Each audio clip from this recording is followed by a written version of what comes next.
Bonjour, na balandi nyonso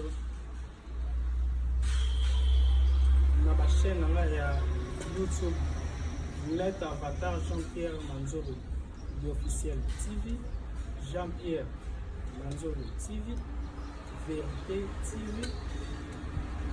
Tika place oyo yozwami nzamba pamba dekolanga na ye juste pour annoncer vente ya pantacle moko spécial mais nde yava nanu na expliqué pantacle yeza nini na koloba nano banini pantacle oyo ezali disponible. Toza na 10 sortes de pentacle déjà ezali disponible. Toza na pentacle ya Archange Michael. Pentacle wana yeza na rôle nini?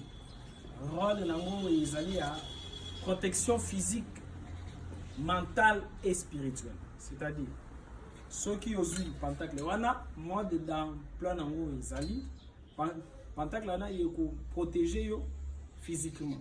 Exemple, yo matina mutuka ya accident salemi mutuka ziki yo mutu yo zalaki na pentacle na wana o ko se retrouver libanda ya mutuka topi yo sali accident yo ko se retrouver batu nyonso bazu choc mais yo ni kratini yo sala ka voyage na mal yo ko zala protéger.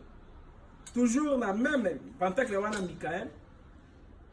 Ceux qui battent bailler pour na ba les menacer yo. Ceux qui menacent wana bailler pour na ba les boma yo soit na le butu na ba bandi. Ceux qui ezali volonté ya Nzambe te. Ceux qui ezali volonté ya mutu. Batu wana bako vivre makambo nano ba mona te. Bako ki soit bazo luko bazo mona yo te. Soit bako ki bamoni molimo moko mutu moko ko abimi ya menacé wana pentacle ya Ange Michael mode d'emploi nango yeza ndeko nanga vie ezaka moko esengeli kwa le protéger yango brillant ya vie ezalaka te pendant que yo sali mutu yelo côté yeza na bateau bazali kwa limisa lelo ba réunion pona ko koesa mutu na yo nase yangwana yesengeli kwa le protéger vie na ba dimension nyonso yangwana na le yelibino ba pentacle moko mystiquement chargé.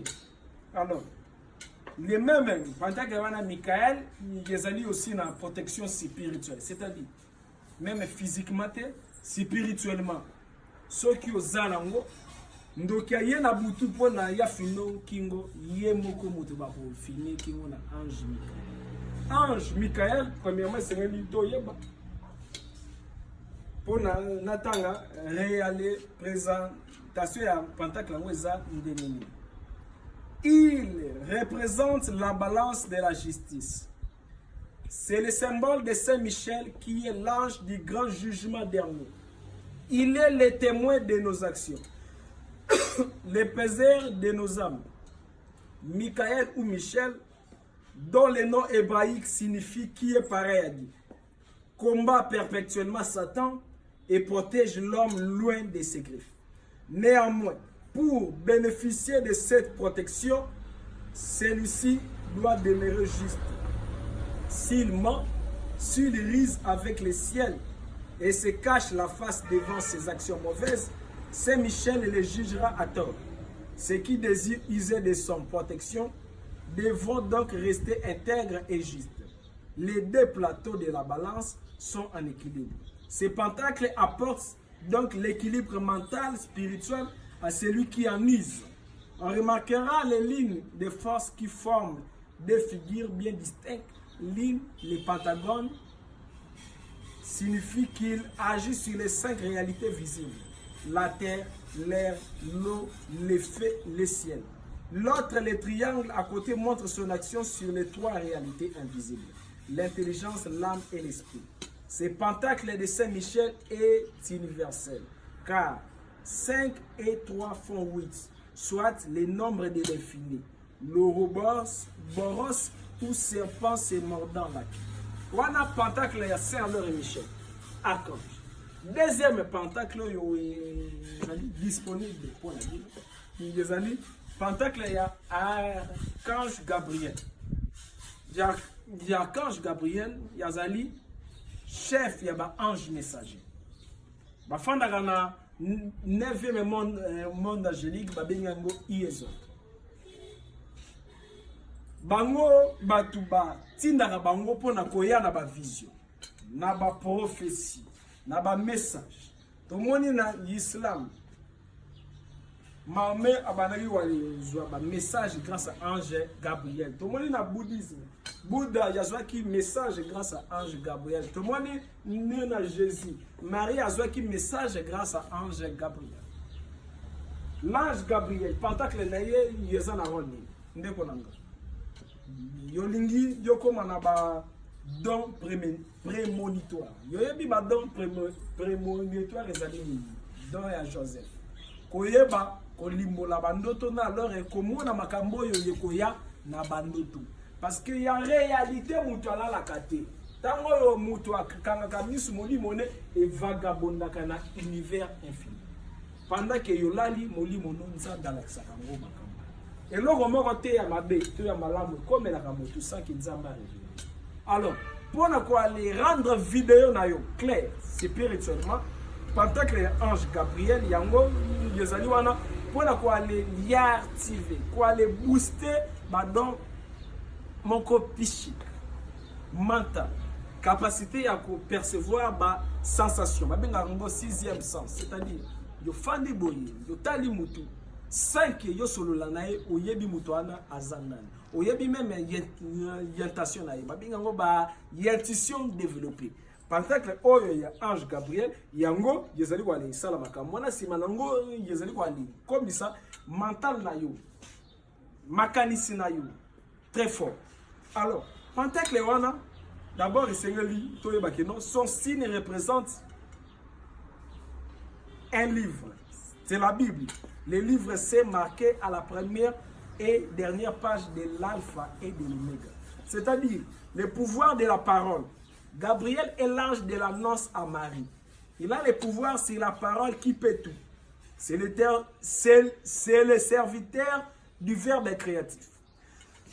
Ce pentacle permet de rendre exécutoires les paroles et les prières, les rituels et les incantations. C'est-à-dire, ceux qui ont allé dans le pentacle, yo sala kaba cérémonie. Supposons yo a prophète, pasteur, moine, mystique, nganga ya nzambe, to ya nini. Pentacle yo yeko rendre ba cérémonie na yo efficace. Yo zu mungwa ona yo tsana mai mota mela ya bika. Ceux qui ont allé dans pentacle yo donc y rendre ba nini yo cérémonie sacerdoto efficace. C'est très important pour nous soyo ya yebike ya na besoin ceux qui a simbi mai za na pouvoir ceux a simbi mungo simbi za na pouvoir ceux qui a lali amona kamaka mabengo pentacle ya archange Gabriel. Alors vous allez alors dans le troisième pentacle ya archange Ariel nekonanga moi la classe. Ndeko na ngai moto yo ale remarquer que non yo komi ko ali bossa na makambo pamba. Yo zaina besoin cerveau na yo ezala booster. Mémoire na yo mata. Yo kanga kama makambo facilement. Yo reflet chisaka efficacement. Dans un pentacle il y a archange Ariel. Il y a archange Ariel. Comme on a y a qui si fait de Dieu.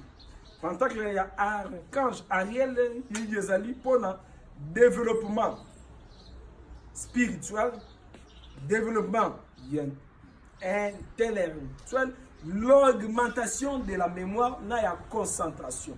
Il y aurait marqué que non, il y a une concentration telle la prière, concentration telle la classe. Cerveau na yo komi ko remarqué il komi na ba retard. Alors pentacle oyo yeko yede pour la concentration. Si manamo yeko matisa volonté na yo soit foi na yo. Alors tozana pentacle oyo to bengi pentacle ya archange Raphaël. Pentacle, il y a Archange Raphaël, premièrement. Comme il y a Raphaël, il y a ici seulement la guérison de Dieu. Pentacle, il y a des poisson. Pentacle, il y a pour la purification, la guérison physique et psychique. Parce que dans le livre, il y a Esaïe. La Bible dit, Mato inanganzambe ye kangamite pona koyoka bino, misu nangai ye zipa mite pona komona bino, kasi masumu na bino mutizali kosala bete na bon. Pentacle ya ange Raphaël ezali pona e ya activer purification na vie. Soki molimo no nzoto no yekomi purifier, bénédiction yekomi permanent. Yo si soki bénédiction yekomi permanent, santé yekomi acquis, c'est-à-dire yo quoi aller subir guérison. C'est un peu ça. Alors, toi les amis, les sous dans Pentacle il y a archange Jéhoudiel. Le nom Jéhoudiel signifie louange de Dieu. Il est considéré comme l'ange des arts. Car la création artistique est une louange au Créateur. Ceux qui désirent suivre une voie spirituelle où l'art tiendra une place d'importance devront invoquer Jéhoudiel. Mais la création n'est seulement une œuvre d'artiste. C'est le travail de tout homme. Alors, Pentacle, il y a des mingi na ba méditation. Na ba donc bato yo bazali mingi na musala ya art. Yo zali musicien. Yo zali comédien. Yo zali sportif, c'est-à-dire yo pratique art martiaux. Yo zali dessinateur. On sala ka bike koba bani art plastique. Donc on a Pentacle yo yeko booster musala na yo. Yeko booster boulot na yo pour avancer facilement, plus encore efficacement. Pour Anjoyo mutu abanaki même coinspiré David Koma Koyemba. Na passé. Nous avons un Pentacle et archange Barachel. Le mot Barachel, Baruch, dans hébreu, il y a ici la chance.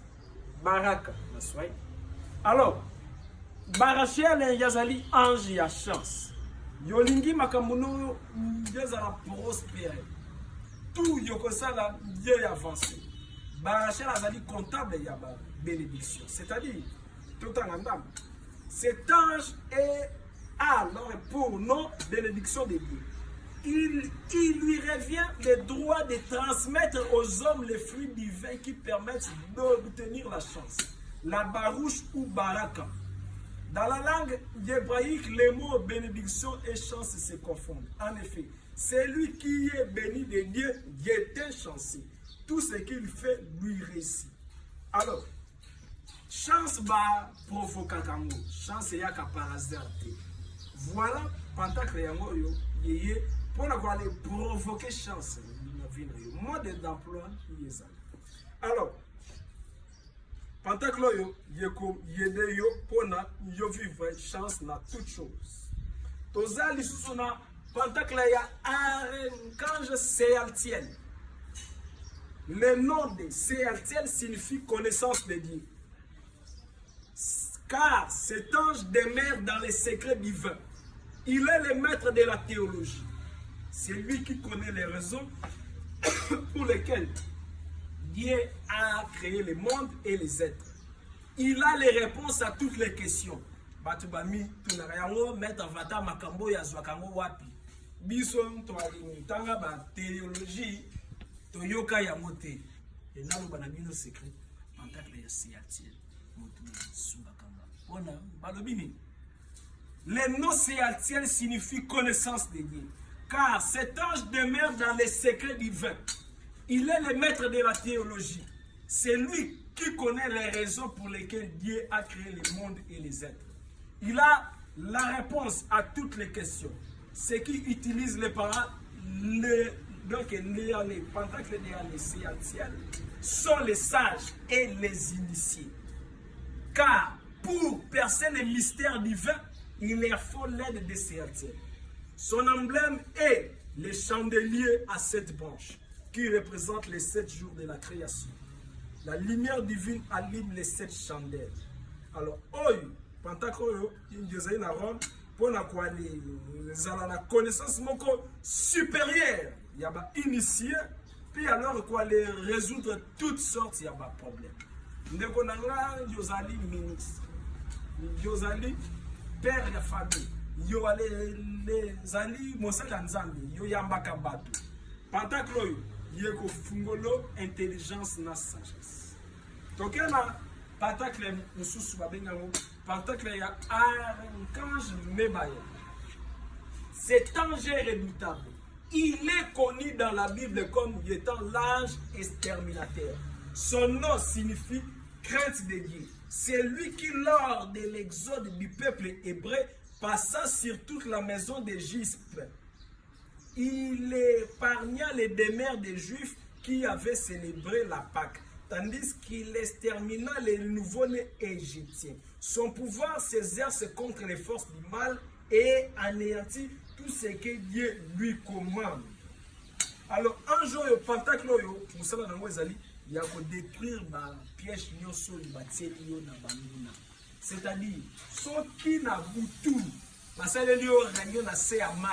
que il se vivra qui serait à mon grâce était batuona bakosutuka bakufi bamonyoso anjo ya yoka kama wapi ye wana mutu nzambe atindaki na Egypte pour kwa les boma tous les premiers égyptiens comme on est archange Mebaïen. Pentacle soki ba lancer le force ama yende yazalaka na triple chef, c'est-à-dire na baritu ya yoka kama wapi. Alors, pour ça, les sous la Pentacle, il y a archange Mebaïen. Le nom de l'ange Mebaïen signifie délivrance de Dieu. Rôle dans le monde du Pentacle. Pentacle, il y a ça, dans le rôle. Premièrement, pour la quoi les mona, Babiloko et Bombana, c'est-à-dire la révélation prophétique, parole à connaissance. C'est-à-dire, le tel devant le Dieu. Le rôle qu'on va makamavina sans que Yemoko Yaloba. C'est-à-dire, il y a les 6000 livres saints. Quand un verset est isolé, il y a commis qu'on a voix beaucoup de carte à Moutoune, c'est il y a secret. Il y a un Pentacle, il y a archange Mebaïen. Vous avez un Pentacle, il y a archange Michael. Il y a un Kangambula. Il y a un influence à Kambula. Il y a natire yoka yo banzete kosa monizo na ngo Pentacle yango yango Pentacle ya archange Michael ye yazali mama pona kwa le purifier ba onde spirituel péché puis alors ceux qui banaki sur kosa na mama tu peux changer le destin. Alors mutu nyoso yo yazali na besoin ya Pentacle yo ya koyuba le sala comment zinamo prix à Pentacle moko des alliés $444. Alors Pentacle des alliés mini précisément la prophétie dans la matière. Très chère divinité dans la matière, je viens par la présence vénérer la divinité qui vous habite. Naïe quoi les et ça respect parce qu'en réalité, l'homme c'est l'esprit. Na kasi n'onde nzambe fanda. Nzambe wana yazali capable ya kusala nyonso. Nzambe wana moto wa pesa ka connaissance ya pesa ka pouvoir. Na les connaissances sans ya pesa basali na ye. Pesa biso permission ya kozwa yeloko yo ezali naturel. To komisa ngo sur naturel. Tomoni elamba ya pamba. Moi, je suis tanga makila pendant 12 ans. Mais grâce à elamba ya pamba ya Jésus moi c'est un ya bika. Tokoki nazui ata mai. Mai ana nazui ngo na monde ba bien jeté. Nazui ngo na pompe. Na sambeleli mai. Bato ba meli bato ba biki. Mais yo Jésus mai. Jésus a na même pompe. Sambeleli yango moto biki te. Ni ezali kwa li sala différent. différence ezali ya foi na connaissance, c'est-à-dire Nzambe apesi nga permission, pouvoir ya kozwa biloko yo ezali naturel akomisi yango surnaturel, parce que la Bible a dit ya apesaki ba disciple na ye pouvoir, c'est-à-dire ezali na ba secret yo Nzambe asololaka na basali na ye, parce que makambo ya Nzambe eleki kindoki na bondoki. Mais nde moto nyonso azali capable ya kosala miracle.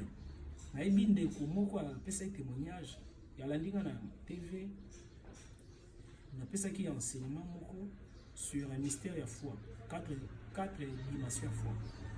Ntango alandi yango ngesali ke mwasi nazali na zemi ya 4 mois, bakei na échographie comme mwasi ezalaki na douleur, akomi na hôpital balobi na bango keno mwana deja ya kufi.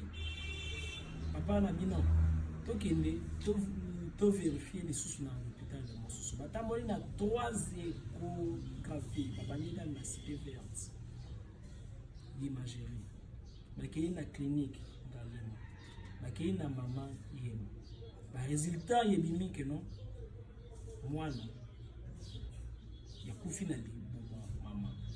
Komba papa wana ezalaki Patrick Mbanda. Tamba donc soki na bosani komo soit bien ngando soit Patrick Mbanda. Alors tango yo ya moni bongo ya zongi na mwasi na ye.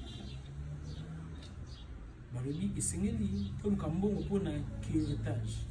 Par hasard, il y a ces souvenirs dans l'enseignement na pesaki ya foi. Amona ngate. Ya lobité.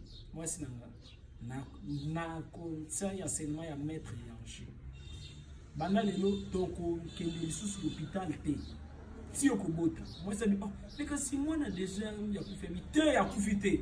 Ngane moto na sa kolosé yokobota. La famille busa ki moi alors na kelele. Banoko baye babi yango yo bandi liboma moto anda kaka ya lobi boye yo mbiba bite. Je crois à cette parole-là. Comprenez qui m'a dit avant. Nicolezon les cas. Nicolezon les cas. Babi meka si mwana ya bokola na libumabi. Swagi ya bo ale tika la mikua ya tika la mikua na kati ya libuma mwasi na ngai. Moi ça bi malamu. Famille na ngape bazali kwa li zela. Kaka nakufa yo ko mona. Moi ça na fuate mais. Mon bala ça na fu. 8 mois. Akenaka hôpital sous-souté. 9e mois, douleur et ça les maladies et ça les vies. Bakende hôpital na les mêmes hôpital au balobaki mwana ya kofi na libumu. Les mêmes médecins ya mibango abotisi mwasi na ye mwana ya mwasi. Mwana ngo lelo oyo ya komina inane. Elekela ki. Yelekeli médecin lobi menini nezali kosali. Oh non, na yoka ki enseignement ya mutu moka lekaka na TV na ligne pratiquer enseignement enseignement nini atine médecin landi ya benga ya non makambo yo ya li salemi ngai médecin normalement na li ndimakanga makambo nzambe vraiment mais na li ndimi ki les surnaturels existent nzambe yazala foi ya tivaka miracle mais foi tu vas comme miracle ce qui est bâti ça mire en connaissance na yebi ke bande ko yebele bazaka vraiment na makasi ko ali yebe yangwana na le tena disponibilité tena bino 10 pentacles ba pentacles zebele yoko ki les mêmes pentacles sur internet yoko mona ba dessin yango yoko ki yobimisi dessin yango yo tena poche yeko salelo miracle te mais miracle yebota makakam na zui dessin na les plastifier na les sali yango prière na ba déclaration na zui esprit angélique na côté ici na kati nango par rapport ya propriété nango yoko mona simple loko yo tango na poche soki danger ya sali et vibrer la poche pour na pentacle les alliés a besoin de béné na yebi ndeko moko natekelaka ye pentacle moko minute oyo eza lisusu disponible te pentacle ya ntina ntango natekeli pentacle ya ntango wana ezalaki soki bandoki basali oyo ataka yango moko yekosila soki bakangi yo meme ata wapi na prison yango ndenge nini soki ozali na raison soit bajuge bakokodela yo soit yokobima miraculeusement na prison ndeko wana yazali pasteur bakangaki innocent prison ya Makala nasambisa ye te bakenda eka monoko bawelaki batero parce que yazali na baconcession bato oyo bayebi ngai na ba oyo bayebi fondation bayebi pasteur.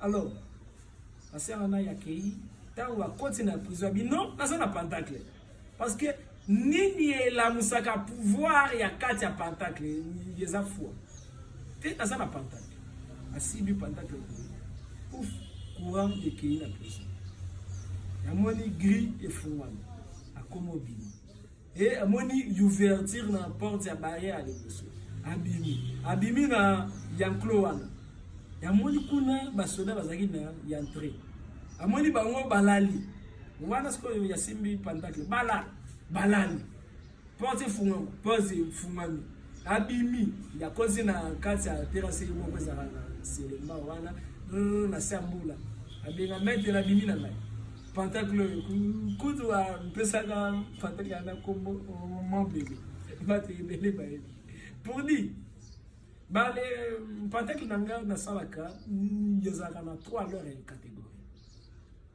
pentacle juste ya faux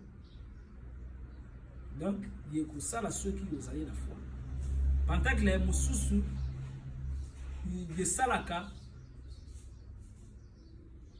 même ata yozana foi te mais soki o croire na sur na tirelo yo yozali wana soki o tosi kaka ba condition ba pesi yoko vivre ba miracle na mo pentacle yezani pentacle yezali ba signe moko spirituel parce que géométrie spirituelle ezali chaque signe ezalaka ba langage monde ya ba c'est bayoka ba langage ya ba signe to moni neti nzamba alingi ya bomage tous les premiers nés d'Égypte ya le tindi ange ya lobina bina bango loba na bana Israël batia signe de kolanda ba signe wana ezalaki ba signe ya nani ya archange Mebael ayaki na butu pona kwa liboma batu nyoso akutaki pentacle na bango na ba box na bango asaki nini ya liberaki bango pentacle ya archange Mebael yezalaka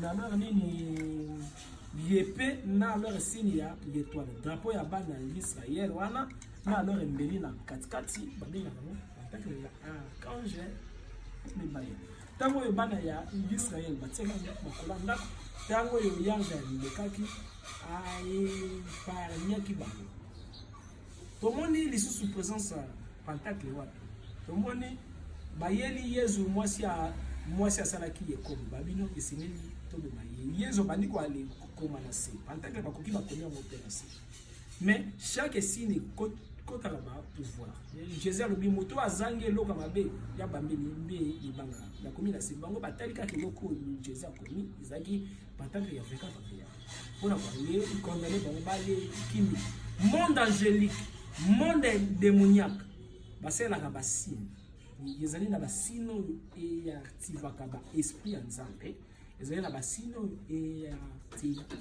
activaka esprit ya Satan. C'est pourquoi nous allons proposer de acquérir le pentacle. Parce que nous avons une vie fragile. Vie, simple distraction. Kaka, pour la distraction, diminuer vie de prière, Satan a profité. La même chose, pentacle yango ezalakanini. Pendant que yozo priete yango ye priya kakaka. Pentacle yokoki yofani boye yebimisi soldat ke sola parfait nana. C'est-à-dire yage visiter. solo ya kupola. C'est-à-dire dire l'esprit ya cette invisibilité. Pentacle yango e monaka makambo yo yokoki komona te mais foi na yo mutu yeko lamusa pouvoir oyo fandi na kati na mo. Non ba pentacle na tina disponibilité na des amis très limité. Des amis teke ba ti de lo photo yo binisi yo classifié non. Il s'est pas les fêter. Alors d'ici peu nazali kwa les tinda pentacle na donc na les secrétaires na ngai yo azali na France ba oyo bazali na posa ya pentacle ya koki komelima sima nango bako signer contrat moko contrat wana ya le mzali koloba ke non na le ndimi kosomba pentacle oyo comme il y a des alliés yeloko ya foi ceux qui na zangi foi na moni miracle te na koki kosenga remboursement te ceux qui na moni miracle na ko sala justement kaka témoignage secret na maître Jean-Pierre parce que nzambe ya koki ko sala yeloko te ceux qui yo moko yo croire na yete christianisme tozali na ba biloko na biso secret ya makasi makambo nzambe yeleki kindoki na biloko nzambe atsinzinga yebana peut-être il a remarqué na bible que peut-être vie de prière na yo yekomi diminu bi pentacle na no mali on a nini le komoni eboni ya pa wana nazali na ba o mystique c'est-à-dire mai moko na sambe mbeliango mai wana yezali capable ya provoquer la miracle capable ya wali sala ba guérison c'est ça. Merci beaucoup